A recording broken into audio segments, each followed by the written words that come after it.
Siguro daw po may sabihin. Hindi ako ikaw. Ayaw sabihin ka.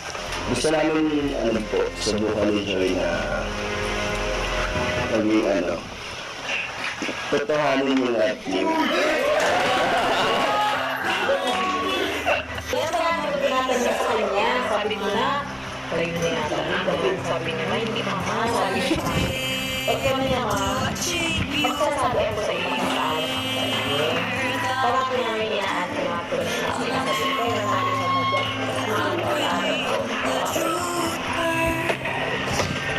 So, ayun nga lang pinapaalam po namin ni Joy na ano na?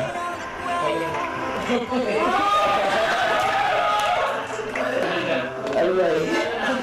Ano ba nararamdaman ko? Masaya po?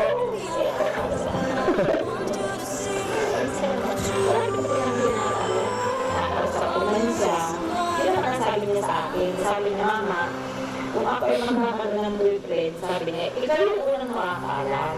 Sabi niya. Hindi ko hindi lang alam. Ilan lang yung matapang na alam na namin, dami naligo dyan eh. Dahil sa'yo na. Grabe. Hindi na, hindi ba? Hindi na. Hindi mo alam na eh. Alam mo na, hindi yan. Siguro na sila lang yung matapang na. Si Lolo.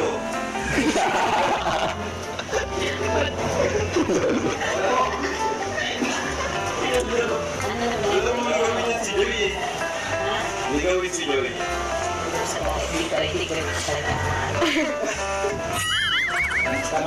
Tapang daw kasi, kahit sa eskwelahan, Ikaw ba yung bakit masawit ako? Ano? Suit mo lang si Joy? Ano yan? Nag-ayos siguro, naisip niya kasi nasa edad na mag siya. Paano kabataan na hindi ka niya nangarap ka na hindi ka. Congrats!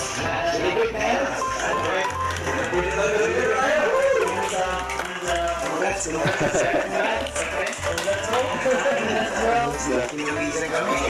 Ano Joy? Anong feeling na alam na ni mama mo?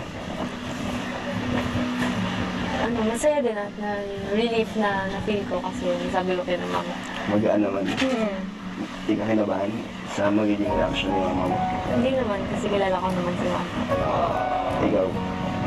Happy ka? Oo. Pero, ano sabi ni mama mo? Mag-usap kayo kanina, wala naman? Wala naman. Nung una, syempre kinabahan ako kasi akala ko medyo joke ka lang na sasabihin mo.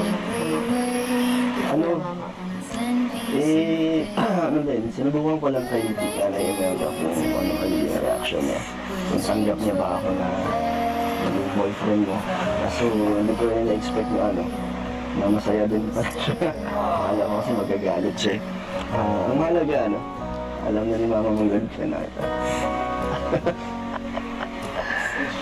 Pero kung mag-alala Joy, naman, kahit sinabi natin kay nanay mo na na tayo na, wala naman magbabago sa dating setup natin.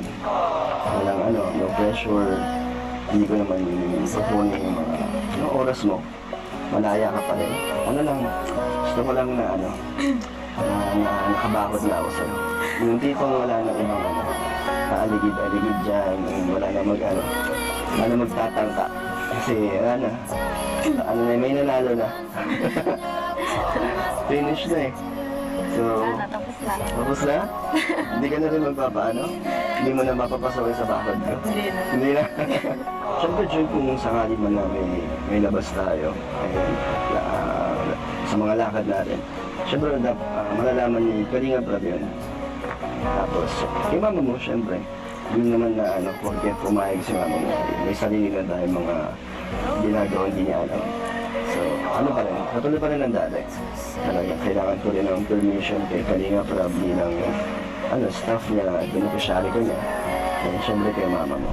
May konting pagpapato lang, nagkaroon lang tayong label. Pwede na magselos. Okay. May na ako, may karapatan na ako magselos. Pero ka na rin karapatan magselos.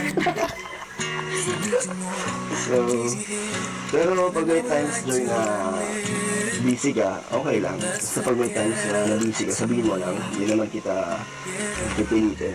Ayoko yung ma-pressure ka, ayoko maramdaman mo na na-pressure ka sa atin or sa akin. At syempre yung yung masakal ka, ayoko maramdaman mo yan. Gusto ko enjoy mo lang kung ano yung ginagawa mo ngayon, ganun lang, diba? Kasi ayoko naman maramdaman mo yung baka umayaw ka kagad. Gusto ko din. Pati ikaw, syempre. Na mag-enjoy ka lang din sa ginagawa mo. Syempre, nakasupport lang din ako sa'yo. Ganyan. So, gusto nyo pag pwede ka, sabihan mo lang ako pag bawal, maintindihan ko naman. And ganun din naman ako sa'yo. Pag may mga times na kailangan mo ko, tapos hindi ako agad-agad pwede. Sana, maintindihan mo naman, di ba? Oo. Kasi alam ko naman na matured ka na.